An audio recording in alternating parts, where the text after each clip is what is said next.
All right. Hello, everybody. Welcome to Raising Multilinguals Live. My name is Tetsu from Ask Tetsu. I don't know if you had a good week. I had a pretty tough one last week. I lost my voice, also hurt my knee, but I've been looking forward to this live. We had a 3 week break, so we're all excited to get it going. Pass it on. Yes, hello everyone. My name is Utelima Hariba from Mutis International Lounge. And hello, my name is Rita Rosenbach from multilingualparenting.com. And today I have the immense pleasure and honor to welcome Erika Hoff, Professor of Psychology at Florida Atlantic University, to be our guest. Welcome, Erika. Thank you. Erika's research, in which she has studied Spanish and English-speaking migrant families in the US, addresses many facets of childhood bilingualism, including the effects of different socioeconomic backgrounds and levels of language exposure. Professor Hoff is the principal investigator on a longitudinal study of Spanish-English bilingual development, which has been funded by the National Institute of Child Health and Human Development.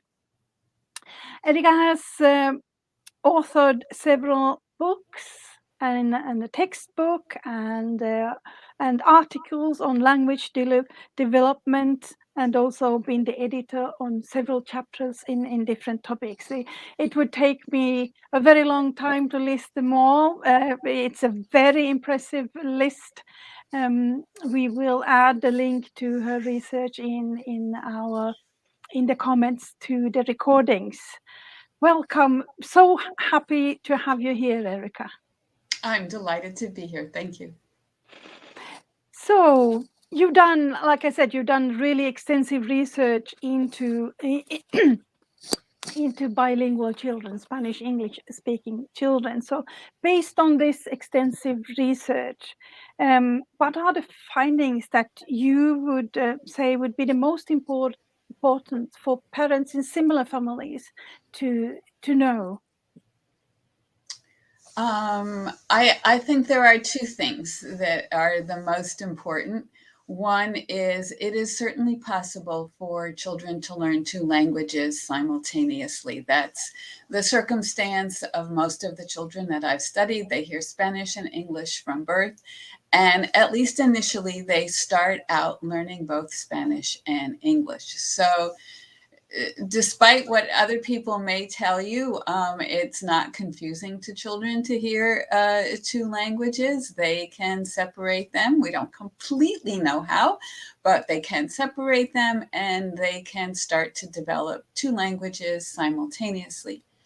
Now, the other thing that is very important to know is your child who's developing two languages simultaneously is not going to look like a monolingual child in either one of those languages. Children are remarkably good at language acquisition. This is well known, but it's not magic. It takes time and it takes exposure. And the children who are learning two languages at the same time are learning more than a child who is learning only one. And so each language will develop a little bit less rapidly in a child who's doing two things at once, in part because language development depends on exposure. And if a child is hearing two languages, then the child has to be hearing a little bit less of each language than the child would if all of that child's exposure was in a single language. So everything works. Language development works doing two languages at the same time, but it does take longer. So you can't compare your bilingual child to the monolingual child who lives next door and expect your child to have the same size vocabulary and equally long sentences. What in the long run, the differences, there are differences even in the long run. There are differences between adult bilinguals and monolinguals, but this lag is a phenomenon of early development, and parents need to know that it's normal. It doesn't mean there's anything wrong with their child. That's the normal course of bilingual development.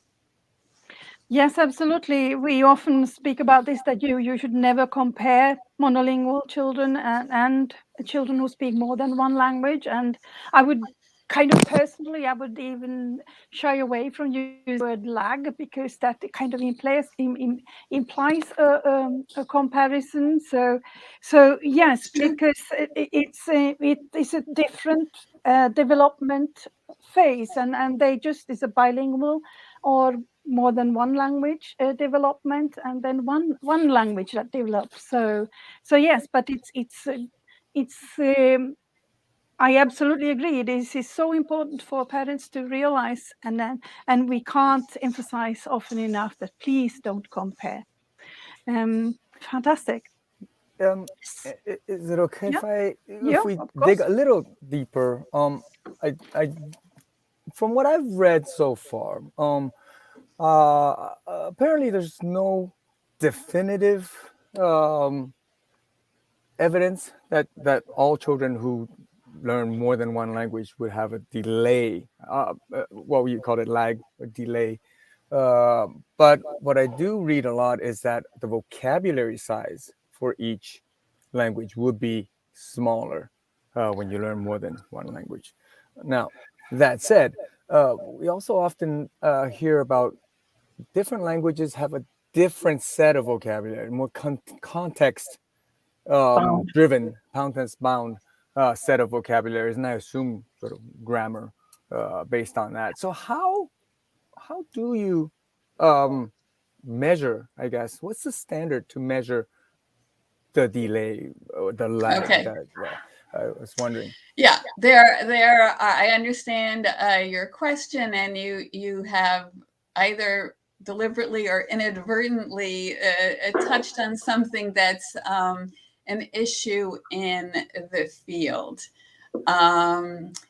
There are many different ways you can measure the rate of language development. There are many different aspects to language, and there are different things that you can count to decide if a child is developing faster or slower than another child. And I think, and this is my take on the literature, I think when people like me say that there is a lag in bilingual, in the language development of bilingual children compared to monolingual children. And while, I mean, I'm the one who started saying, parents shouldn't be comparing their bilingual child to the monolingual child next door. But from a scientific point of view, it is an interesting question to ask whether you can get a second language for free. It is interesting and revealing of the process of language development to know whether children can acquire two languages in the same amount of time as they can acquire one. And what I have found is they don't, and the reason they don't has to do in large measure with exposure. A monolingual child who is talked to more develops language more rapidly than a monolingual child who is talked to less. So a bilingual child, but the problem with drawing any conclusion from that is these are two different children, and maybe one of them is just a faster learner than another child. So bilingual children are an interesting experiment for scientific purposes. Of course, no one does it for that purpose, but we can learn from it.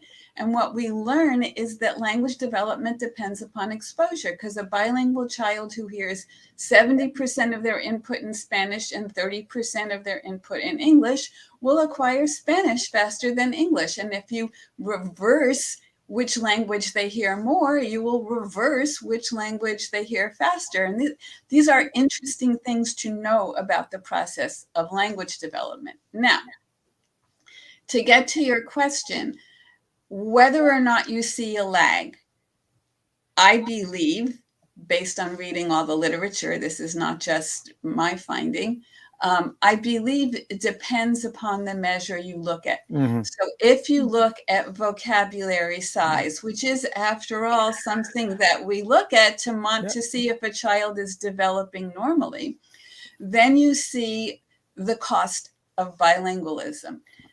But there are some basic milestones. When does the child start to babble? That's not affected by bilingualism. When does the child produce their first word? That seems to be very robust and not affected by bilingualism. Which language has the first word is going to be a function of exposure. And I would say we as a field don't really know enough, and I certainly don't feel I know enough to extend that story and say, you know, all the measures that are affected by exposure and all the measures that are not affected by exposure. But clearly, vocabulary is very dependent on experience. Grammatical development, perhaps a little less, but in part, you know, grammatical development has sort of an endpoint. There is a point at which you know the grammar of your language, whereas vocabulary development has no endpoint. There is no such thing as knowing all the words in your language. So vocabulary development goes on forever. If you take a very simple milestone, does the child combine words?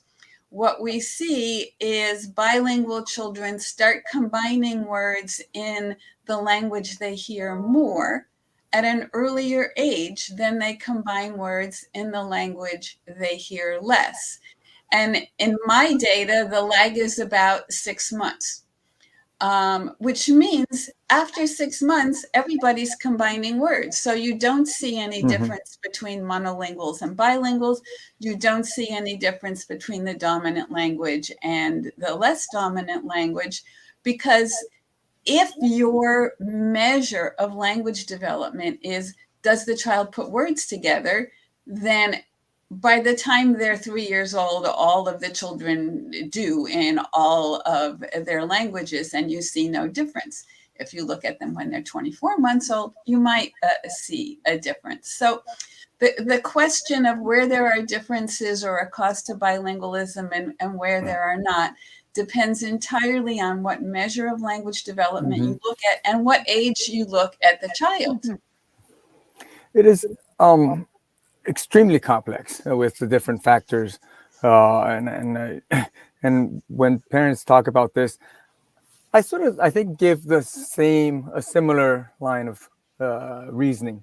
So that anecdotally, I do see that a lot of kids, even my own kid, also develop a little later than other monolingual kids, and I tell them I don't know of any conclusive evidence, but even if it were, if there were the cost of delayed speech, I tell the parents that personally I don't mind. I prefer two languages with less vocabulary than one language with more vocabulary. So I think we're definitely on the same. I agree completely. Yeah, and absolutely, and like you said, Erika, the vocabulary evolves across our lifespan. We can keep on learning until our last breath, so to say, and also it's even within monolingual families, there are different amounts of exposure, because there are those families that are more quiet and by default don't speak too much to their children. They might not read too much. So there are aspects that affect equally in monolingual and in multilingual families. Yes, absolutely. The process of language development is very much the same in monolingual and bilingual children. The aspects of language development that depend heavily on exposure are more affected by the distribution of a child's exposure across two languages. early on. There's something else that's relevant to this topic, and this isn't from my research. This is from other people's research. But the effect of exposure is not quite linear. So if you took a monolingual child who is, just to make up a story, if you took a monolingual child who was spoken to only an hour a day, and you change that so the child is spoken to 3 hours a day, I would expect that you would see a difference in the rate of that child's language development. But if you take a child who gets rich language exposure every waking hour, then doubling that somehow is not going to double the rate of that child's language development. So, so there's room to increase a bilingual child's effective language exposure. And I think that's another point for parents is your child who's learning 2 languages is doing more than the child who is learning only 1. And it's therefore extra important for bilingually developing children to get lots of rich language exposure. They need every bit that they can get because they really are doing 2 things at once. Mm-hmm. Absolutely. So we have talked about exposure a lot already, and there is a link, like you say, between the amount of exposure and how fluent a child becomes in a language. It is, however, not only a question about the amount, it's not only quantitative, but other factors also play a role. So in your research, what have you found to be of importance when it comes to the language input and how well a child learns a language? I would say there are 2 factors that influence how useful the input is for the language learning child. One is the context in which the language is used.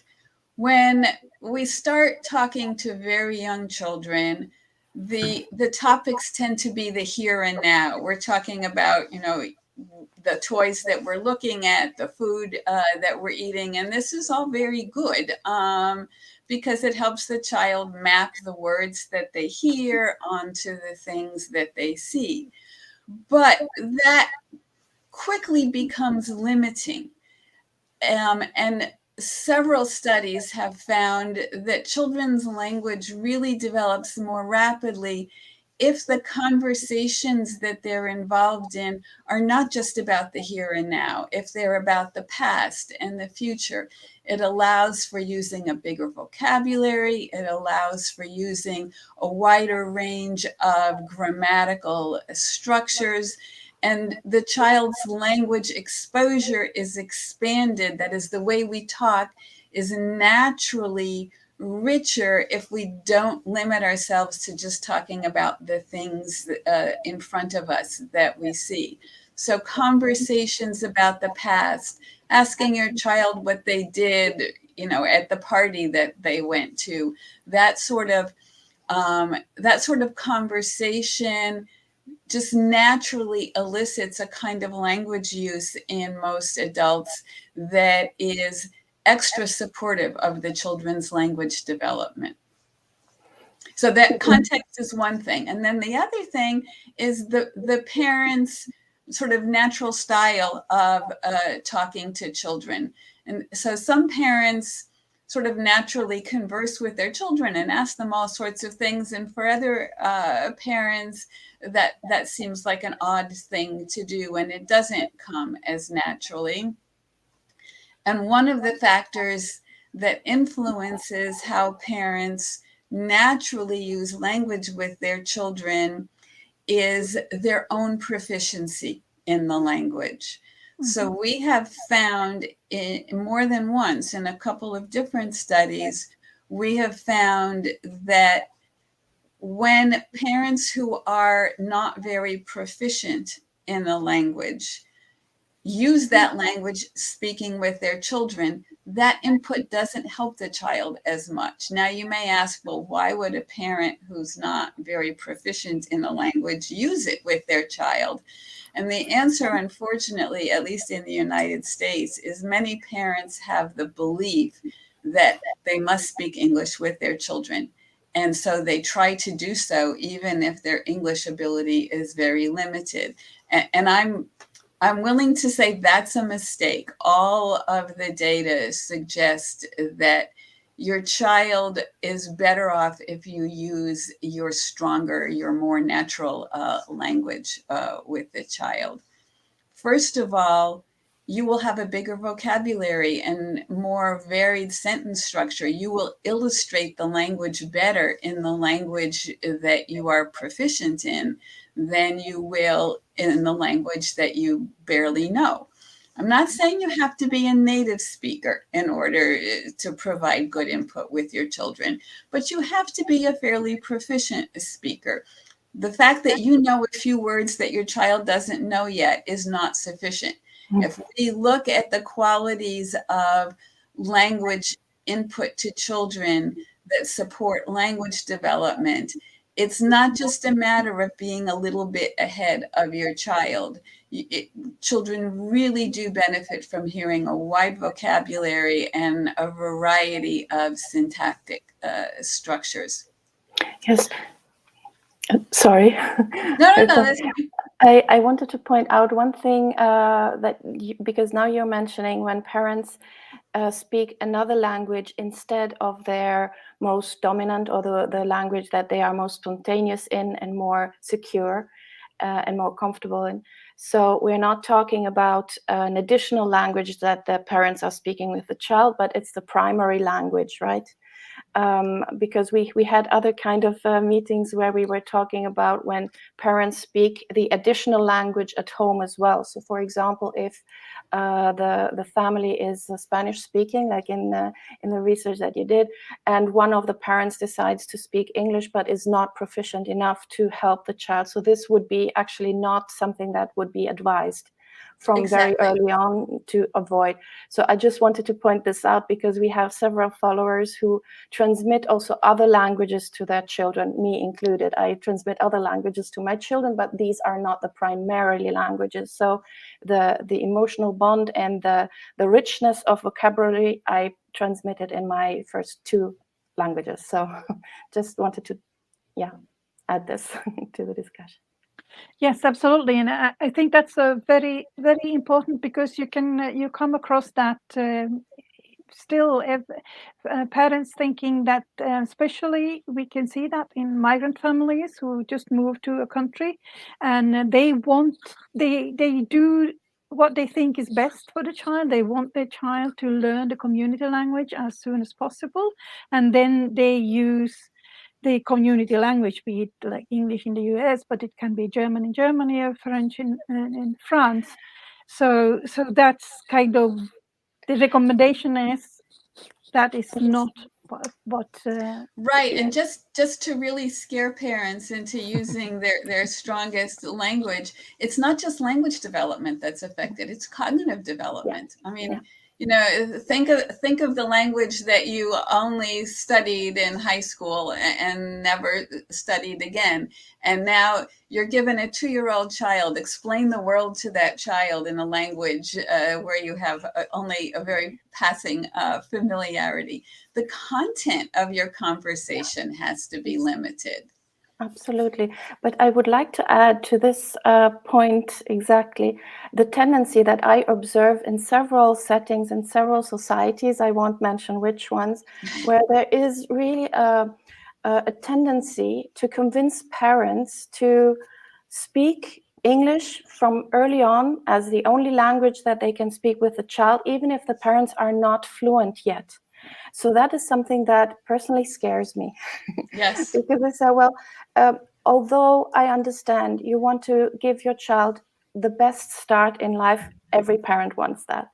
But what they are doing by speaking only a language that they barely even know, and where they sometimes even have to look up words, or they cannot be spontaneous. I mean, I freeze when I when I hear that. If, for example, you're on the street and the child is crossing the street, you cannot say stop quickly enough. This is something that is actually dangerous. I mean, this is the extreme, of course, but this is an example that I make. Can you be very spontaneous in that language? And if you cannot be, maybe you have to rethink that. What is your take about that? I think, you mentioned that. No, I agree completely. That is, if the outcome you're interested in is language development, then I have lots of data that should convince you that when you, let's say you are a native Spanish speaker and you know just a very little bit of English. So every hour that you speak English to your child, you are taking away rich Spanish experience and replacing it with very limited English experience. So in total, your child is getting a lower quality of language exposure. They're giving up Spanish to learn a lot of Spanish to learn a very little bit of English, and so they will know less as a result. Now, that's just talking about language development, but if you're talking about cognitive development and emotional bonding and not getting hit by the car, then there's all sorts of other reasons also to use your natural, your stronger, your more proficient language. Yes, and what we also need to say is parents do it because they think it's the right thing to do. Unfortunately, they are also sometimes told by Yep. teachers, for example, that if a child comes to school, doesn't know, we're speaking about English here now as a school language, if the teacher feels that the child is not good enough, then teachers might tell the parents that you should exercise more English at home. And it's a very difficult situation for a parent to be in because they would expect that advice to be correct. Yep. Mm-hmm. No, you can name names. In the United States, it's a problem. Well, I don't think it's only in the United States. Sorry, Tetsu. No, I was going to say, when parents come to me with this question, can I teach a second, my second or third language that I'm not fully proficient in? My advice often is, I mean, sure, but first you need to set the expectations of the Right. outcome. That's a given. But on top of that, I try to tell them, you have to know what you're sacrificing that in exchange. And I always tell them, I advise against sacrificing your relationship with the child. So if you are not able to have a good, solid, trusting, loving communication in that language, then not only are you sacrificing the language itself, you're really sacrificing the relationship you're going to build with the child, and that has effects beyond language development for the child, and that's devastating. So yeah, I agree completely. I would add it sort of depends upon what the parent has in mind. That is, there's no harm in, if you speak a little bit of some third or fourth language and you want to, show the child that there is this other language and, learn some songs in it, that's quite fun. And I mean, it's most certainly harmless, and it may even be beneficial. There actually is a study that's found that simply being exposed to many languages has positive effects for children's perspective taking and understanding that not everybody has the same thing inside their heads. Just knowing that there are other languages, even if you don't know those languages, is a good thing for a child to be exposed to. So you don't have to be rigid about this, but no, you don't want to limit your interaction with somebody, particularly your own child, to a language in which you can't express yourself. I mean, it's sort of bizarre that you would have to say such a thing, but in these cases, often they're trying to go exclusively in that language. So that's where I go against it. Yeah, and that's actually where you would say you can always add another language at some point. Yes. Right, because it's not that it's over if you don't do it before the 3 Right. years or 4 years, but you can add that language whenever you want at a later stage. We have a question. Shall we share a question that we have from Heather? It is about, is there recent literature on how rich L1 input scaffolds L2 acquisition? Yeah, this is if I can paraphrase the question a little bit, it's a big question in the field. How much of what a child learns in one language applies to another language? And I think most of the research has been done with children who are stronger in the United States, at least. The research has been done with children who are stronger in a minority language. And then the question is any of this of any use for learning English?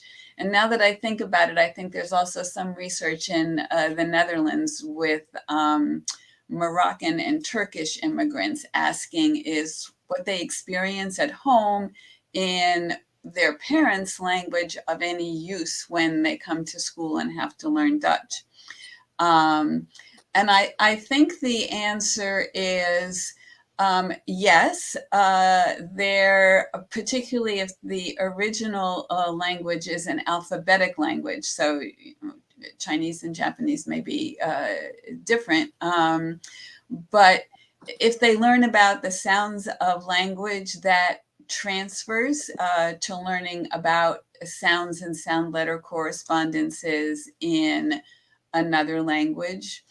The research also suggests that there is some core ability to sort of build meaning in your head from the language that you hear. I mean, that's what comprehension is. I tell you a story orally and you use my words to build a representation of that story in your head. And that ability seems to transfer from one language to another. So there are things that transfer. Vocabulary knowledge, not so much, except where there are cognates. But the words of a language, if the words are different in two languages, you have to learn each of them. So that doesn't particularly transfer. But higher level things, knowing how to draw meaning from text, understanding sort of that words are made up of sounds, and then when you go to learn to read, that the sounds map on to letters. These sorts of things transfer from the minority language to the language of instruction. If you ask the question the other way, so let's say you have a bilingual child in the United States who's dominant in English but knows a little bit of Spanish, does that Spanish seem to give them a boost? And our research suggests no. That basically a theme of our research is you have to value knowing two languages. If you think you're going to come up with an answer that there's no reason not to be bilingual because it's free, it's without cost, or because everything you know in any language benefits the acquisition of literacy in English, you're not going to find that. The Spanish that an English dominant child knows is very useful for that child when that child goes to speak in Spanish. And the fact that it doesn't particularly help them to learn to read in English should be okay. So some things transfer from one language to another, but not everything does. And the oral language skills that are most important for the acquisition of literacy, which is where this question has been addressed the most, those oral language skills tend to be the more abstract ones. It's not how many words you know. Absolutely, and the knowledge of abstract concepts is also, as I understand it, something that transfers. So if a child has learned at home what to explain, for example, feelings. That's a skill. They know what that feeling is, and then they can find a word for it without having to learn the concept in the school language. Yes, comparing monolingual and bilingual development is also sort of a difficult thing to do, because the monolingual child is learning words and learning concepts. And most of the time, the child learns the concepts first and then the words, but not always. Sometimes language sort of promotes the conceptual development. And of course, the bilingual child, as much as they have to learn two languages, they don't learn two completely different sets of concepts. Most of their concepts, most of second language acquisition is not tied up with concept development in the way that sometimes first language acquisition can be. But these things get very muddled in the literature. Having a word and having a concept are not the same thing. And yes, to the extent that you learn about the world and you learn about expression in one language, everything transfers to the other language except the word itself. Yeah. Yes, absolutely. And this is why it is important for the parent to have a wide vocabulary, Yes. be able to explain in depth the different concepts. Absolutely. Another aspect which has come up sometimes is if a parent speaks, let's say in your research case, English with the children, the child will actually very quickly surpass the fluency level of the parents, and the parents will find themselves in a situation where your teenage daughter or son can speak English much better than you can, and which will, in those teenage years, it is very important to be able to communicate precisely and then effectively. And if you're not doing it in your native language, that can add to the other challenges of that. Yeah, we have, I mean, this is only at the level of anecdotal evidence so far, but many of the parents in our study are fairly competent bilinguals themselves. But it's interesting that as their children reach the teenage years, the parents who used to say, oh yeah, I speak English with my child and it's fine, now they're finding that, well, their English isn't quite good enough to have the kinds of conversations they feel they need to have with a teenager. And so communication, there are late emerging communication problems. Mm-hmm. Yes, Absolutely. and I can totally relate. My children, all three, are schooled in English, but we speak German and other languages at home, and I realize where my boundaries are. I mean, I can write texts, and I speak English since I was 11, but still I didn't study in English. I studied in Italian and French and German. So a lot of concepts are in those languages, and so I have to translate them into English or to understand what my children are actually studying for their exams. So I see that is quite. It's not a problem, because I want to learn with my children, and it's quite an interesting journey from my point of view. So, but I can understand that maybe some parents feel a bit overwhelmed when they see that they cannot talk about, I don't know, what the children are learning in chemistry, or I don't know, in geography, because they don't know the terms. But this is then again the situational vocabulary and the concepts and terms and terminology that is related to the different contexts where children learn the language, or we use the language. I don't use it in chemistry. It's right. I'm in another field. So I will just say, to reassure you, I don't know if this reassures you, monolingual college-educated parents, speaking for myself, have a hard time helping their children with their high school homework. Thank you. It does encourage. It's a very good point indeed. So, going back to to the parents' language use. Are there specific aspects of of a parent's language use that's got a kind of big impact on a child's language development? Well, it depends upon what you look at as your measure of development, which of course depends upon the age of the child. But looking at small children under 4 who are still acquiring the basics of language, I think you could summarize many, many studies by saying 2 things. One, when you speak to your child, what matters is how good a database you are providing that child. That is, the sentences you produce are your child's data for figuring out the language. So if you use a big vocabulary, your child can learn a big vocabulary. Your child is not going to learn words that your child doesn't hear.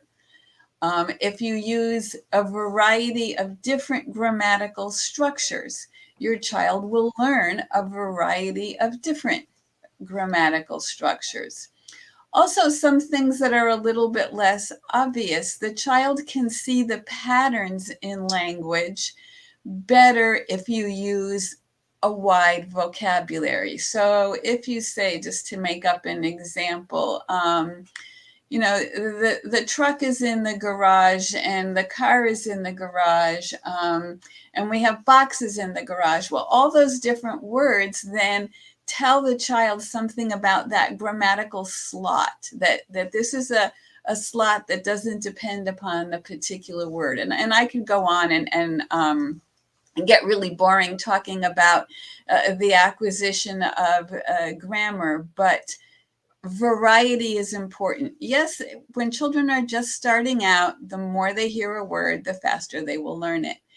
But for the long run, what's really important is a variety in the speech that you hear, because you're giving the child a rich database. So that's one thing.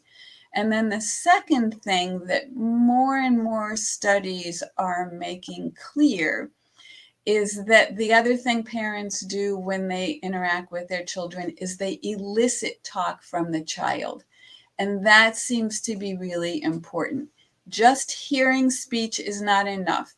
For the development of the ability to speak, the child needs to practice speaking. The child, putting words, taking your ideas and putting them into words and producing sentences doesn't come just from the experience of hearing language. It has to come from the experience of producing a language as well.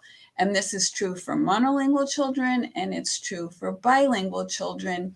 And again, studying bilingual children tells us something about this process that we wouldn't know otherwise, because, barring abnormality, there's no such thing as a monolingual child who only understands and doesn't speak.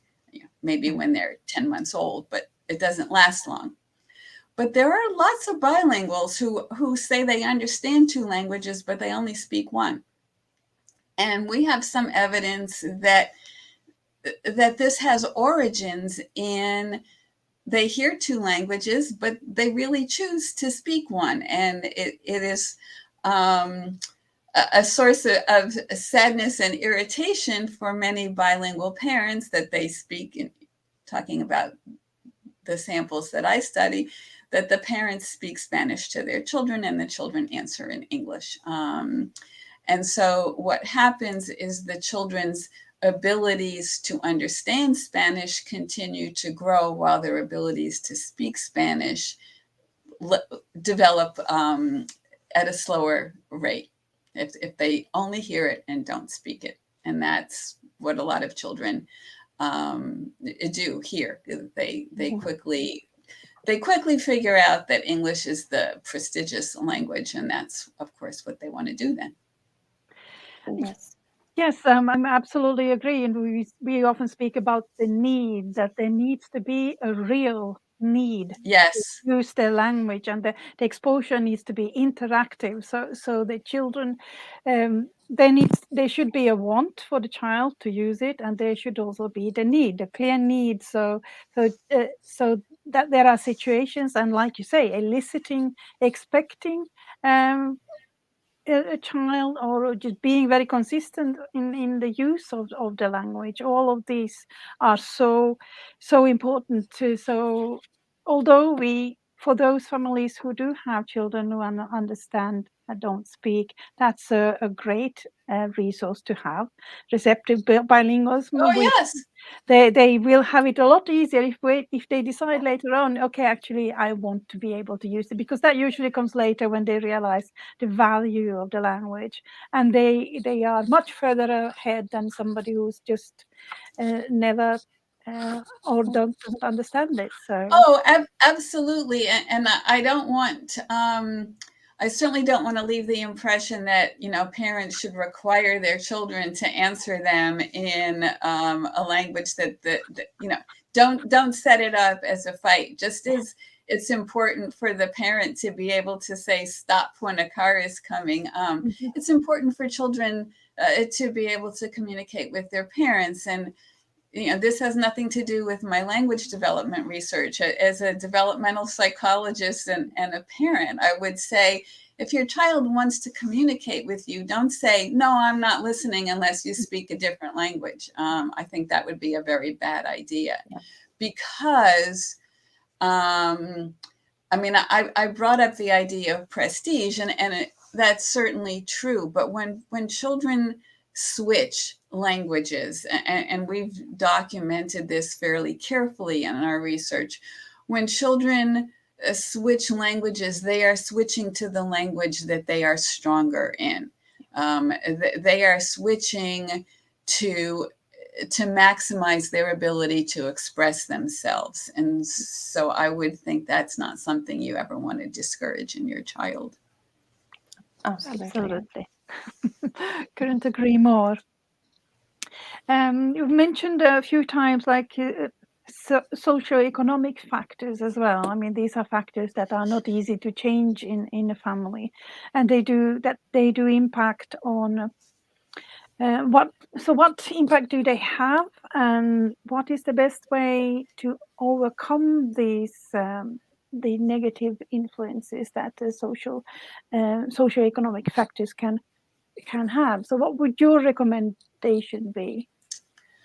Well, I've actually done some research on this, and I'm familiar with the literature. And so based both on my research and what other people have found, I would say socioeconomic status encompasses income and education and occupation. It's a multifaceted variable, and the effects of socioeconomic status are sometimes carried by income and sometimes carried by education. And if you look at income and severe poverty is bad for children. Okay. And so if you're talking about effects of poor nutrition and crowded living conditions and inadequate access to health care, these are things that have to be solved directly. There's my research on language acquisition isn't going to tell you a way around the negative consequences of severe poverty. But outside of severe poverty, if we look at socioeconomic status as it affects language development, the strongest effects are of education. And so one thing to say is, it's never too late. Parents can get more education, and that's a good thing for all sorts of reasons. But beyond that, to answer your question in terms of what parents can start to do today, I did a study looking at socioeconomic differences in the language development of monolingual children. And what I found is that you can complete, now none of these families lived in dire poverty, okay? This is mostly a comparison of, in the United States, parents who had a high school education compared to parents who had a college education. And yes, their children developed language at different rates. The children of college educated parents developed faster, particularly looking at vocabulary. And if you ask why, you can completely explain the effect of SES in terms of how the mothers talk to their children. That is, the reason the children of college educated parents developed language faster is because their parents talked to them more and used a bigger vocabulary and more complex grammar in their speech.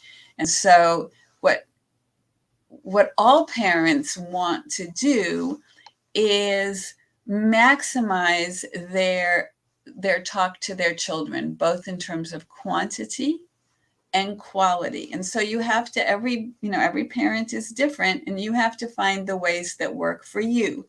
Books are a wonderful prop. There's all sorts of literature showing that book sharing with children, not just literally reading the book, but talking about what's happening in the book, is a very good predictor of the rate of language development. So use a prop, talk about what's in the book. And as I said before, ask your child questions about what you did yesterday and what he remembers from last week and what you're going to do tomorrow. Find the ways that are interesting for you, that work for you, to have rich, engaging conversations with your child. And that doesn't cost money. I mean, it does take a certain amount of time. It takes, it's difficult to do in a crowded household.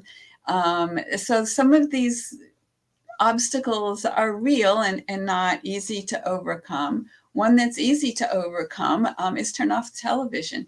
When the television is on, there's nothing wrong with watching TV sometimes, but to have it always on just diminishes how much people talk to each other. So to summarize, the answer to your question of what can you do about socioeconomic status, you can find the things that are the carriers of socioeconomic status effects that don't cost money. And you can interact with your child just as much and just as well as somebody in a bigger house with a bigger income. And that's what's going to matter to your child's language development. And if your child is developing bilingually, then you need to do it twice. And if you are somewhat proficient in 2 languages, read books in 2 languages. If you're not, find somebody else who is. Go to library story hours. Avail yourself of all of these sources of rich input for your child. They don't all cost money. Yeah. Absolutely. Sorry, I just was reminded when you mentioned the reading to the children, and if we think of parents who maybe are not that good readers, or they have other kind of problems of transmitting this love for reading and for opening the world of reading to their children. Last week or 2 weeks ago, there was a voorleesweek here in the Netherlands, where a lot of groups, and I think it was worldwide, if I'm not mistaken, where there were activities in different settings where people would come in and read to the children. So these are actually quite common here in Europe. I don't know how it is in the rest of the world. At least I know some other countries out of Europe where this is something that is done consistently since a few years, because they saw that children's literacy levels were just, going down. Plummeting, thank you. You helped me with English, thank you.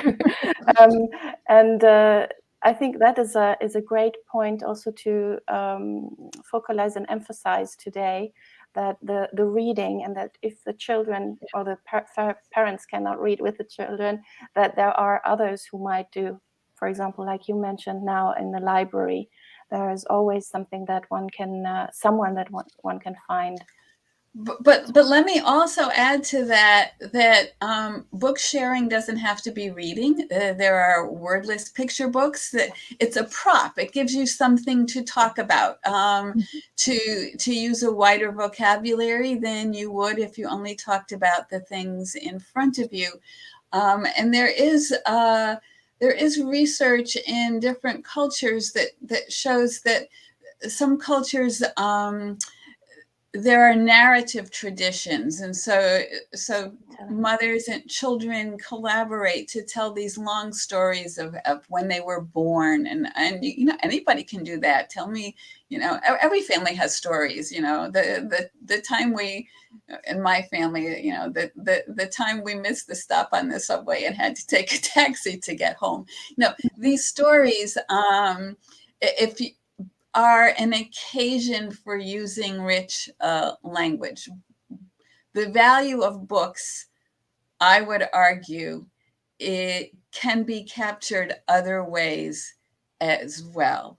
You need to find what works for you and what works for your family as ways to have rich, engaging conversations about a wide variety of things. Absolutely. I often tell parents that when they say, well, I don't have any books in the language or difficult to find. So I say, well, take a photo album with some old pictures and tell the stories about the people, what they're doing, what they're working with, what their everyday life looks like. And that's things that people and you know about their stories. So it can be as simple as that. It doesn't have to be an expensive book, or even if you don't have access to a library, you can make these things up, so to say. Yes. May I share a question from a follower? That is from Alessia Ranieri. As Dr. Hoff said, interaction is important to a child to acquire a language. How much is then the child personality, let's say extroversion, introversion, relevant for the language's acquisition and development? Thank you, Alessia, for this question. Yeah, there's a little bit of research on temperament and language development. And there's sort of two things going on. One, temperament or personality will influence how much the child displays what they know. So some children are just chatterboxes and show-offs, and other children may know as much and be more silent about it. But and so that's sort of, doesn't matter if some people are quiet people. But it is true also that some children, by virtue of their personality, elicit more input from other people. Okay. So yeah, your child who says hi to everybody, engages people, on the subway, in the grocery store. Sometimes, it's worrisome. Why are you talking to that strange person? But some children are outgoing and will just, chat up whoever happens to be around. And there is an advantage to that for language development, because they're constantly getting input. So, I mean, I don't think it's worrisome. I've never heard that a child was, clinically delayed because they weren't an extrovert. But some children are better at getting what they need out of the environment, and other children need a little bit more attention sometimes. Children are different, and maybe you then need to approach the situation differently and see how you can entice this more child to express themselves. And the other thing I would say is, for parents, talk to your child as though, because your child is a cognitive being who has ability to understand you. Children are different in terms of how much they understand and how fast they learn. But if you talk to your child, you sort of have to impute cognition to your little baby who isn't doing a whole lot. But if you talk to them as though they understand, sure enough, they will come to understand. You do, I mean, there are cultures who, where they say there's no point in talking to children. They don't understand anything, and they wait for the children to talk to them. And children start to speak later in those cultures. Just because your child isn't saying anything doesn't mean your child isn't listening and learning. Absolutely, yeah. Yes. Do we have any more questions that we Amen to want to that. take? Well, We have one. Let me just Okay. share. It's a bit longer. It's from Jenny. With children where each parent is speaking their own language and they are speaking both, what point should you start supplementing with more formal education? And how much, especially concerning being able to switch between schools in different countries? This is a far-ranging question. I guess the first thing I could say is many parents of bilingual children don't have a choice. In the United States, that's almost the case. Schooling is overwhelmingly in English, and it has consequences. If you look at all the Spanish English bilingual young adults in South Florida, most of them are much stronger in English than they are in Spanish, in large measure because they've gone to school in English. And so they learn their Spanish at home, talking at the dinner table, but they don't read in it and they don't write in it. And that's a different level of language development. If you have the option to have formal education in both languages, you will have a stronger bilingual and biliterate child as a result. I think, and I'm willing to bet there isn't enough research to say this definitively, but there are not around here, but there are and have been in the United States good bilingual programs. And when you have bilingual education that is done well, and that's an important qualification because it's not always done well. But when you have bilingual education that's done well, children do become bilingual and biliterate in 2 languages. But that's when it's one school that pays attention to the curriculum and does both. Switching from school to school, it's hard for monolingual children to switch schools a lot. And I have friends whose personal life stories are, I went to this grade in Spanish and this grade in French. And it's hard. It's hard. These are people who are very good at all these languages, but they will tell you that they suffered at each juncture. So,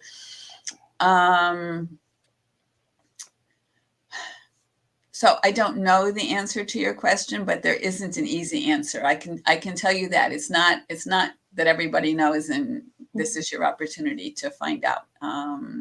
Yeah, it's a difficult question. Yeah, then the children will need support if that happens. So you're changing the school language to another. They always need strong support at that point. Fantastic. Oh gosh, we've gone well beyond the hour. How quickly did that go? Ute, Tetsu, do you still have something you wanted to? I'm sure you have, but yeah, exactly. Don't give me the option. Okay, so I won't.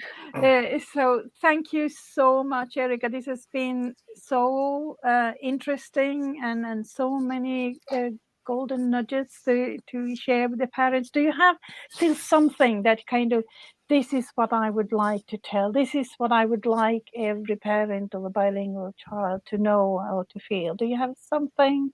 I know I'm throwing this now out of the blue at you. No, that's fine, because I will tell you one of the most meaningful experiences I have had giving a talk is when I gave a talk about my very early research on bilingualism, when I really discovered, and people didn't widely acknowledge this when I really discovered that it takes longer to learn each language if you are learning two at the same time. And the language that you hear less, you won't be as good in. And it's not that there's anything wrong with you. That's the normal process of language development. And after I gave a talk presenting the data, a woman who was in the audience said, I'm not in this program. I just saw the announcement that you were giving this talk, and I came because this was a woman who lived in Manhattan, and she was from Israel, and it was important to her that her child learn Hebrew. And so she was speaking in Hebrew to her child, and the child's English was somewhat slower, probably as a result.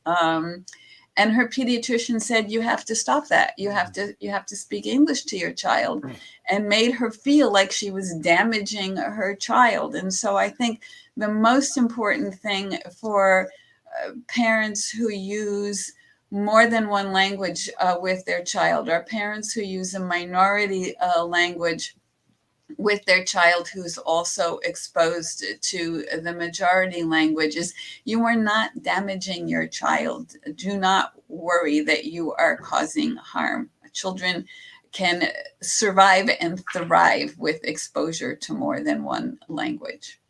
Fantastic. Thank you. That's a good emphasis to finish on. Thank you so much. Yes, thank you It has for been that my pleasure. Thank you. amazing message. We're glad that we never, on our show, we've never had any comments to the contrary. So you've just reinforced that once again for us and for all our viewers. We're doing good things for our kids, raising them in multiple languages. So thank you once again for a rich discussion.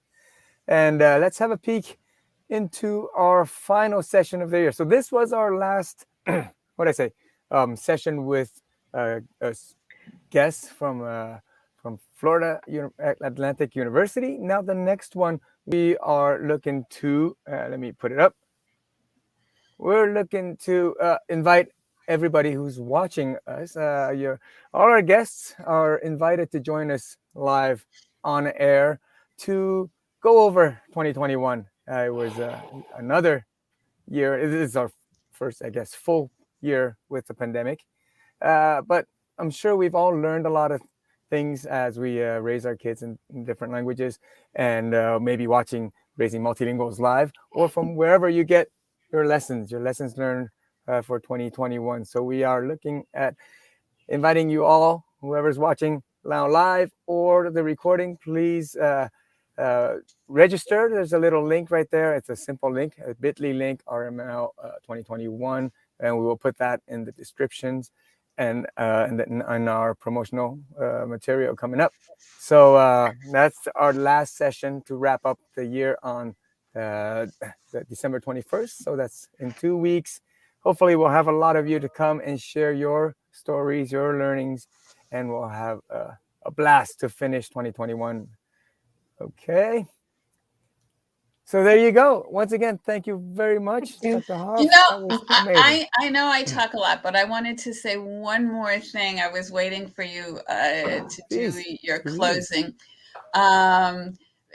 Because you've mentioned it too. I say bilingual children do lag behind monolingual children initially when you look at just one language. And I say, it takes longer to learn two languages than one. And some people take issue with that. And if you look in the literature, you will see many statements of bilingual development is at the same pace as, I almost had it right on my desk, but I won't make you watch me look for it. But when you see sentences like, exposure to two languages doesn't cause delays in language development, then read the rest of the sentence. And the rest of the sentence, I will bet you money, is one of two things. The rest of the sentence is when you consider two languages together. So if you add their vocabulary in Spanish plus their vocabulary in English, yes, they have as big a vocabulary as a monolingual child in English. but that doesn't contradict that their English is smaller than a monolingual child. The other way that sentence will end is they produce their first word on the same schedule, and they start to combine words on the same schedule. And I agree that there are some major milestones that seem very robust and not so dependent upon experience.